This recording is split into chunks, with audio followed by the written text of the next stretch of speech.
Assalamualaikum warahmatullahi wabarakatuh semua. Pada hari ini kami semua akan membentangkan dan menganalisis sebuah RPH dalam pembelajaran kemahiran menulis bagi tahun 4. Jadi, ahli kumpulan kami terdiri daripada saya sendiri iaitu Muhammad Arif Aiman bin Muhammad Azman dan seterusnya Nur Izzah Insyirah binti Roslam dan yang terakhir ialah Siti Nur Zahirah binti Abdul Malik. Assalamualaikum dan salam sejahtera kami ucapkan kepada pensyarah kami iaitu Encik Cik Mansur bin Cik Tum serta rakan-rakan seperjuangan sekalian. Izinkan saya, Nur Izzah Insyirah, memulakan pembentangan kami pada hari ini dengan menerangkan maksud RPH dan hubungannya dengan DSKP serta kaitannya dengan RPH yang telah kumpulan kami pilih. Pertama sekali, RPH ataupun Rancangan Pengajian Harian ialah satu dokumen perancangan bertulis yang disediakan oleh guru sebelum memulakan sesi pengajaran. Ia merupakan panduan kepada guru bagi memastikan pengajaran dan pembelajaran di dalam kelas berjalan secara terancang, teratur dan berkesan. RPH juga membolehkan guru merancang objektif, strategi, aktiviti murid serta penilaian yang lebih berfokus dan berpusatkan murid. Jadi, RPH ini tidak berdiri dengan sendiri. Sebaliknya, ianya telah disusun dan dibina berdasarkan DSKP iaitu Dokumen, Standard, Kurikulum dan Pentaksiran. DSKP ini menetapkan kandungan serta hasil pembelajaran yang perlu dicapai oleh murid. Maka, setiap kali guru menyediakan RPH, mereka perlulah merujuk kepada standard kandungan dan standard pembelajaran yang telah ditetapkan dalam DSKP. Sebagai contohnya, dalam RPH yang telah saya pilih, iaitu bertajuk Kuasa Kentang, standard kandungan yang digunakan ialah 3.3 iaitu menghasilkan penulisan, manakala standard pembelajaran pula ialah 3.3.1 iaitu murid menulis, draft dan menghasilkan penulisan yang imajinatif. Maka, perkara ini menunjukkan bahawa RPH ini benar-benar berpandukan kepada kehendak DSKP semata-mata. Kesimpulannya, RPH bukanlah sekadar perancangan pengajaran, namun ia mencerminkan kefahaman dan pelaksanaan guru terhadap kurikulum negara. Dengan adanya DSKP sebagai rujukan utama, ianya menyokong pembangunan murid daripada aspek kognitif, emosi dan sosial. Jadi, kumpulan kami akan menerangkan beberapa aspek yang perlu ditelusuri dalam RPH ini. Walaupun sesi pembelajaran dan pengajaran yang menggunakan RPH ini berjalan dengan lancar dan menunjukkan pelibatan murid secara aktif, namun kumpulan kami telah mengenal pasti 3 kelemahan dan kekangan semasa melaksanakan RPH ini yang perlu diberikan perhatian yang sewajarnya dalam pelaksanaan RPH yang akan datang. Jadi, kelemahan pertama yang kami kenal pasti ialah melalui aktiviti berkumpulan. Aktiviti berkumpulan iaitu membina ayat dan menulis karangan secara kolaboratif menunjukkan kecenderungan yang lebih tinggi memihak kepada murid yang lebih dominan. Hal ini dikatakan kerana murid yang mempunyai keyakinan yang tinggi dan kecekapan berbahasa seringkali mengambil alih perbincangan dan menjadi dominisasi dalam kumpulan.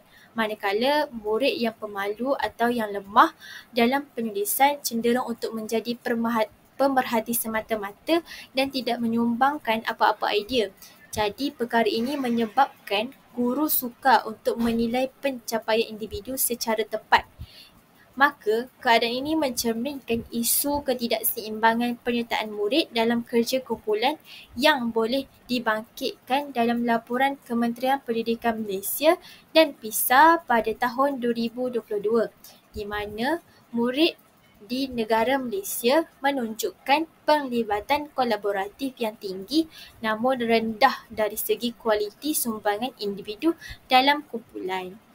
Seterusnya, kelemahan kedua yang terdapat dalam pelaksanaan RPG ini ialah penggunaan video sebagai bahan rangsangan.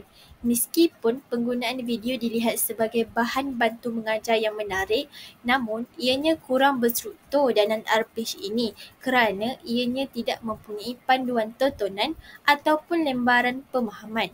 Hal ini dikatakan demikian kerana murid cenderung untuk menonton video secara pasif dan bukan semua murid dapat mengekstrak semua informasi penting yang boleh disampaikan melalui teknologi tersebut.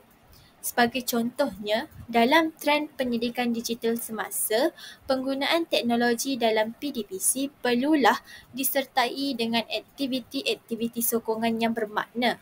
Contohnya lembaran nota, carta informasi ataupun kuis interaktif.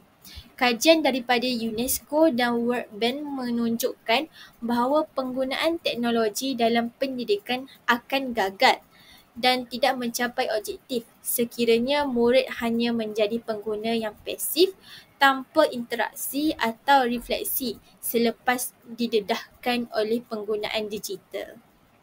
Akhir sekali, kelemahan ketiga yang terdapat dalam pelaksanaan RPG ini ialah daripada segi masa, iaitu pengurusan aktiviti berkumpulan yang mengambil masa lebih panjang daripada jangkaan yang telah menjejaskan kepada kelancaran aktiviti yang seterusnya. Hal ini dapat dilihat menerusi semangat murid yang tinggi serta interaksi kumpulan yang berjalan dengan lancar.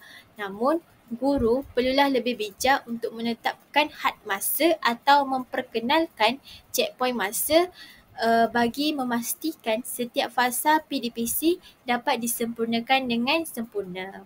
Jadi, kekangan-kekangan ataupun kelemahan-kelemahan yang telah dikenal pasti menunjukkan betapa pentingnya guru pada hari ini bukanlah sekadar menjadi penyampai ilmu, namun sebagai pengurus masa serta fasilitator yang berkesan di samping menjadi pereka bentuk pengalaman pembelajaran bagi memastikan kelancaran dalam sesi PDPC itu berjalan dengan lancar.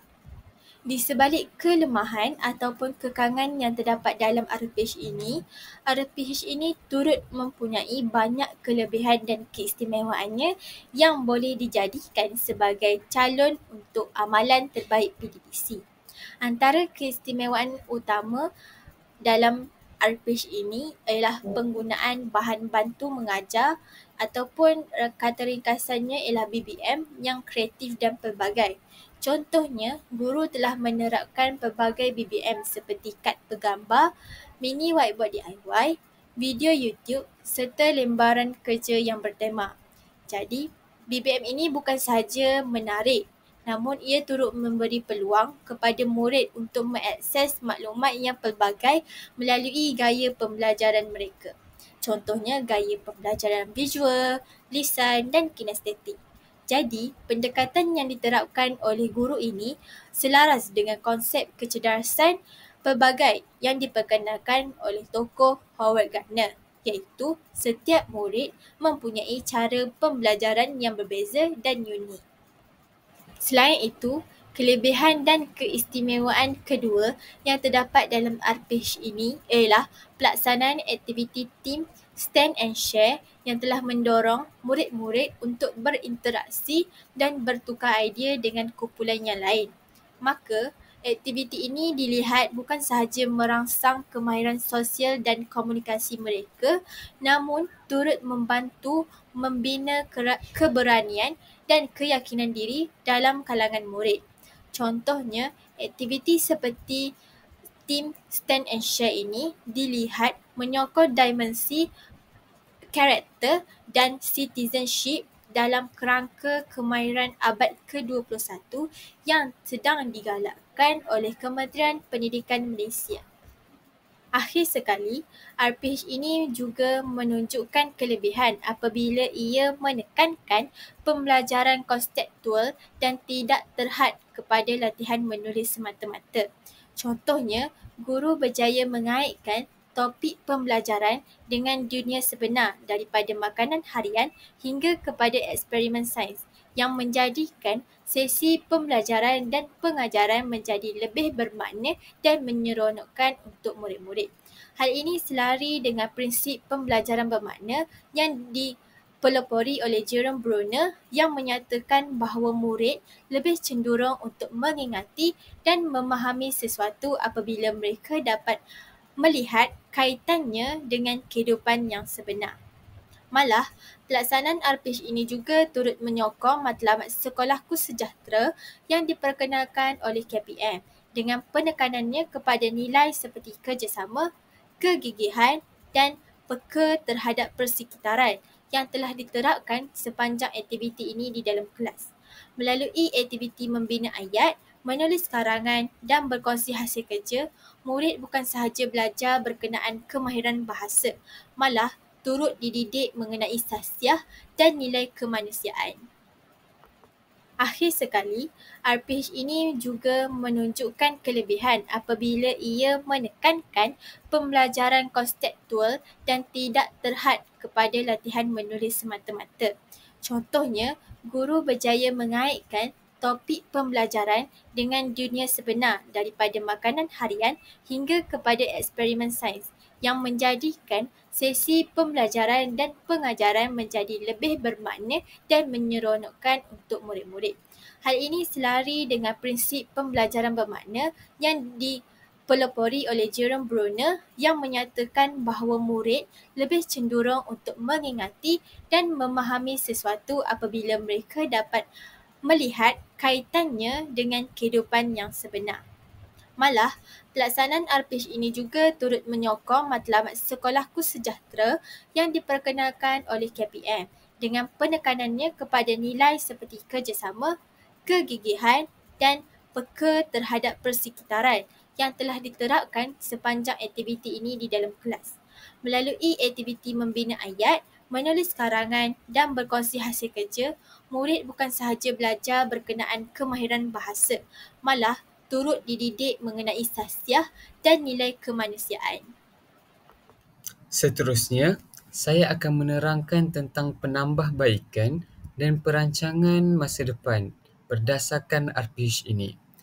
Walaupun keseluruhan aktiviti dalam RPG ini telah berjaya dijalankan dengan jayanya, sebagai seorang pendidik reflektif, saya percaya bahawa setiap sesi pengajaran pasti ada ruang untuk penambahbaikan.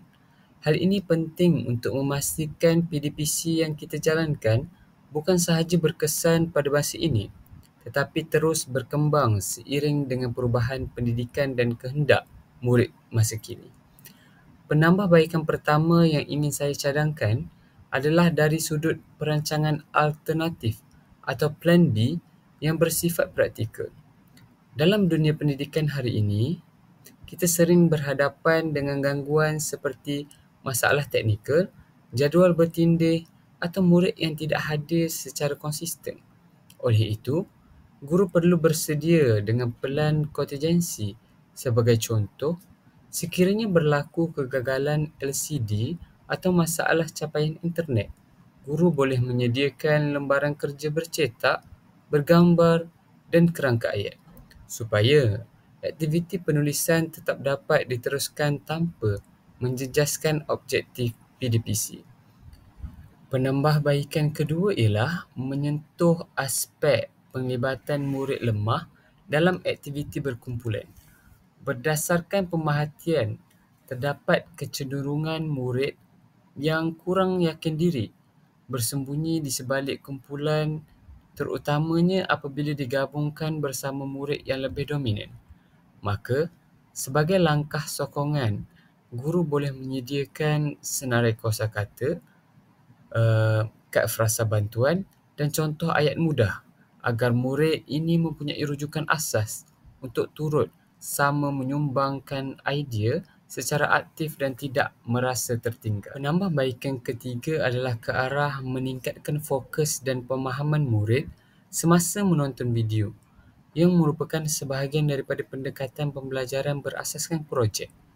Saya mencadangkan agar guru menyediakan lembaran tontonan, iaitu helaian ringkas yang mengandungi soalan pemahaman atau kata kunci penting untuk membantu murid menumpukan perhatian kepada isi yang penting dan tidak hanya menonton secara pasif. Dalam era pendidikan juga, kita turut melihat trend pembelajaran fleksibel dan hybrid semakin berkembang. Misalnya, konsep flip classroom atau bilik darjah terbalik di mana guru menyediakan bahan seperti video atau infografik untuk ditonton di rumah, manakala masa dalam kelas digunakan sepenuhnya untuk aktiviti interaktif. Dalam konteks RPH ini, video manfaat ubi kentang boleh dihantar kepada ibu bapa melalui aplikasi Telegram atau Google Classroom sebelum kelas, manakala waktu PDPC digunakan sepenuhnya untuk aktiviti membina ayat dan menghasilkan karangan. Berdasarkan laporan KPM tahun 2023, lebih 60% sekolah telah mula mengadaptasi pembelajaran digital secara berkala, tetapi masih terdapat jurang capaian di kawasan luar bandar. Justru, menyediakan bahan dalam dua versi, digital dan bercetak, adalah amalan terbaik masa kini supaya selaras dengan matlamat Pelan Digital Pendidikan 2021-2025. Selain itu, pendekatan pembelajaran berbeza juga semakin penting dalam menangani keperluan murid yang berbeza tahap. Dalam konteks RPH ini, murid cemerlang boleh diberi tugasan tambahan seperti menulis perenggan lanjutan tentang ciptaan berasaskan kentang, manakala murid yang memerlukan sokongan diberikan panduan yang lebih konkret. Penambahbaikan ini bukan hanya bersifat teknikal tetapi juga bersifat inklusif, kontekstual dan berpaksikan kepada kesejahteraan murid secara menyeluruh, seperti yang ditekankan dalam agenda Sekolahku Sejahtera oleh KPM. Seterusnya, kita pergi kepada impak kepada PDPC. Melalui pelaksanaan RPH bertajuk Kuasa Kentang ini, saya dapat melihat impak yang sangat besar bukan sahaja kepada tahap penguasaan murid, malah terhadap keseluruhan dinamik PDPC. Pendekatan kontekstual yang digunakan iaitu mengaitkan kandungan pengajaran dengan dunia sebenar murid telah membantu meningkatkan minat dan penglibatan mereka secara aktif. Murid bukan sekadar belajar menulis, tetapi mereka juga belajar berfikir, berimajinasi dan menyampaikan pendapat dengan yakin. Mereka menjadi lebih kritis dalam memproses maklumat dan lebih kreatif dalam membina ayat serta cerita. Hal ini selaras dengan keperluan membina kemahiran abad ke-21 yang merangkumi komunikasi, kolaborasi, pemikiran kritikal dan kreativiti. Saya juga mendapati aktiviti ini mempunyai potensi untuk dikembangkan dalam bentuk pembelajaran merentas kurikulum. Contohnya, dalam subjek sains, murid boleh menjalankan eksperimen kecil tentang bagaimana ubi kentang boleh menjana tenaga elektrik. Kemudian, dalam kelas Bahasa Melayu, murid menulis laporan atau cerita imajinasi tentang ciptaan tersebut. Hal ini bukan sahaja memantapkan penguasaan bahasa tetapi juga memupuk pemikiran saintifik dan kebolehan menyelesaikan masalah. Saya mencadangkan 3 cadangan pengembangan dalam RPH ini. Yang pertama ialah projek kebun ajaib sekolahku. Murid menanam kentang dalam kotak tanaman sekolah. Kemudian, murid meneliti proses pembesaran dan seterusnya menulis karangan atau menghasilkan jurnal mini harian. Hal ini boleh menggabungkan kemahiran bahasa Melayu, sains dan RBT.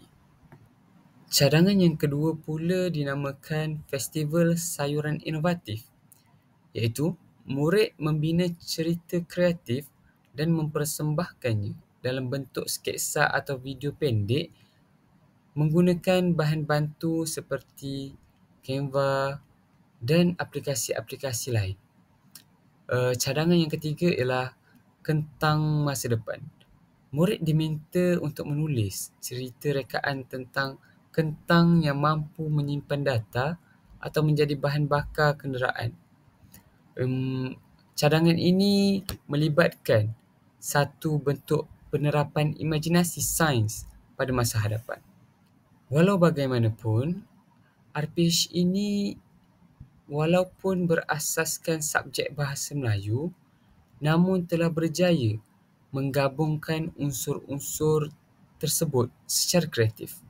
Hal ini selaras dengan transformasi pendidikan KPM 2024-2025 yang menekankan pengajaran berasaskan integrasi kandungan dan kemahiran.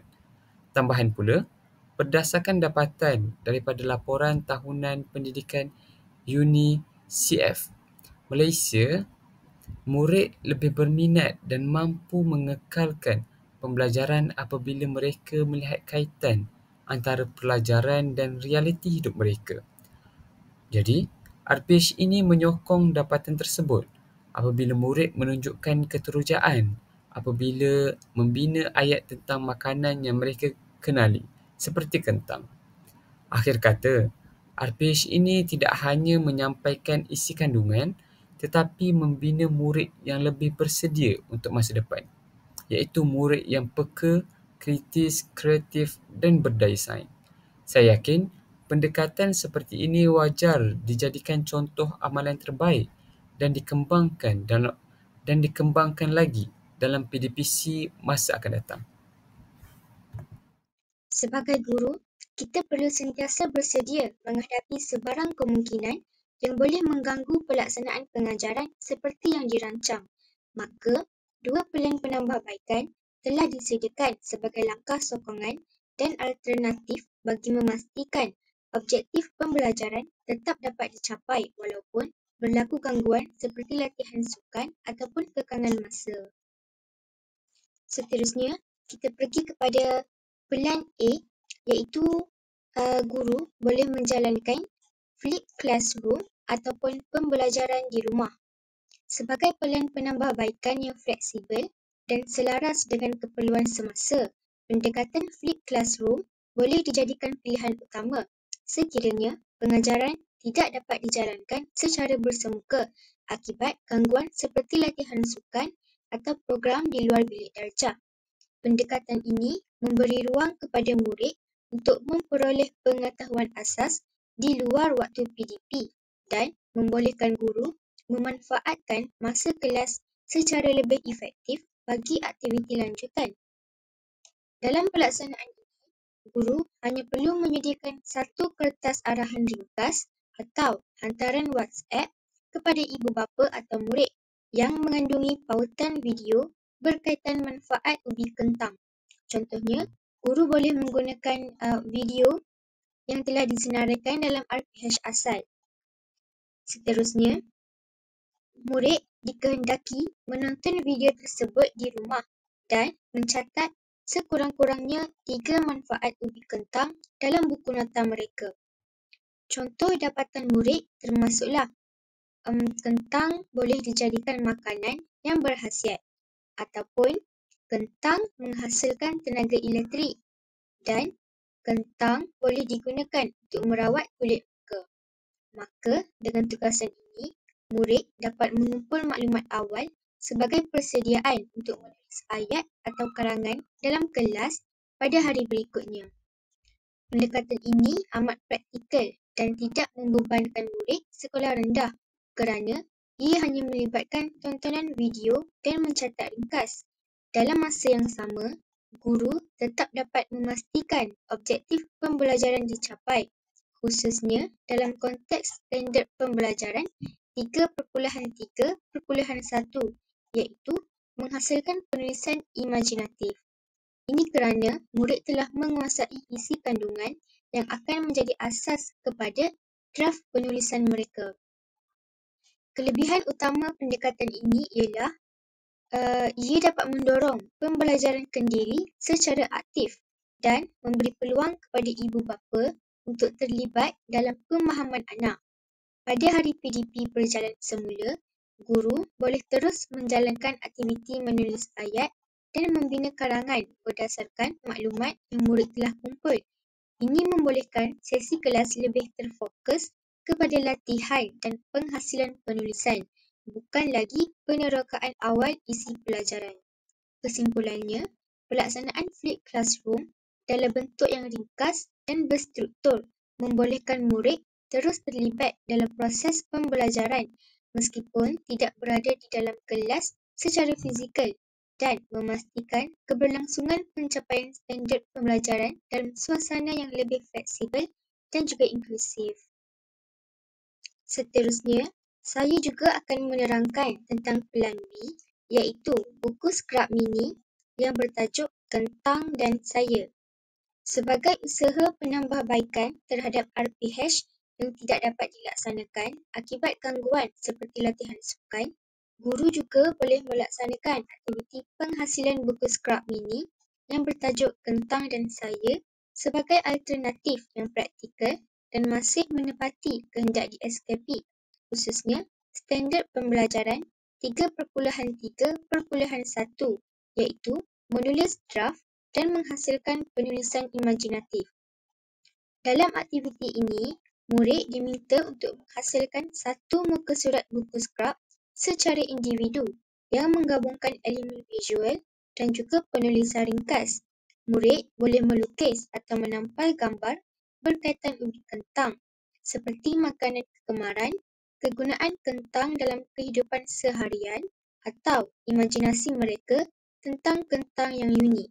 Seterusnya, murid perlu menulis sekurang-kurangnya 2 ayat imajinatif berdasarkan gambar atau lukisan tersebut. Contohnya, seorang murid boleh menulis, "Saya ada robot kentang yang boleh bercakap dan membantu saya untuk buat kerja sekolah." Manakala, murid lain mungkin menulis, "Saya tanam kentang ajaib yang boleh menyanyi dan juga menari." Ayat-ayat ini menepati objektif pembelajaran kerana murid menyatakan manfaat atau penggunaan kentang sambil membina ayat dalam bentuk imajinatif. Kaedah ini bukan sahaja menggalakkan kreativiti murid, malah memberi mereka ruang untuk berkarya dalam suasana yang lebih santai dan juga menyeronokkan. Aktiviti ini juga sangat fleksibel dan boleh dijalankan di rumah semasa waktu ganti atau ketika guru menggantikan kelas lain. Tambahan pula, penghasilan buku skrap ini boleh menjadi sebahagian daripada penilaian formatif kerana guru dapat menilai tahap penguasaan kosakata, struktur ayat serta kemampuan imajinatif murid secara individu. Secara keseluruhannya, aktiviti Kentang dan Saya bukan sahaja sesuai dijalankan dalam situasi PDP terkendala, malah berpotensi untuk dijadikan bahan pameran bilik darjah sekaligus menyemai minat murid terhadap penulisan kreatif secara tidak langsung. RPH yang dirancang dengan tajuk Kuasa Kentang telah menyediakan ruang pembelajaran yang bukan sahaja menarik tetapi juga berkesan dalam menyokong penguasaan murid terhadap standard pembelajaran 3.3.1 iaitu menulis draft dan menghasilkan penulisan imajinatif. Sepanjang analisis terhadap pelaksanaan dan perancangan aktiviti dalam RPH ini, beberapa penemuan baharu telah dikenal pasti. Penemuan ini menunjukkan potensi aktiviti-aktiviti yang dirangka untuk dimantapkan lagi dalam sesi pengajaran akan datang. Seterusnya, saya akan menerangkan tentang penemuan baharu yang terdapat dalam RPH ini. Penemuan yang pertama ialah pendekatan berasaskan visual dan juga kontekstual meningkatkan pemahaman murid.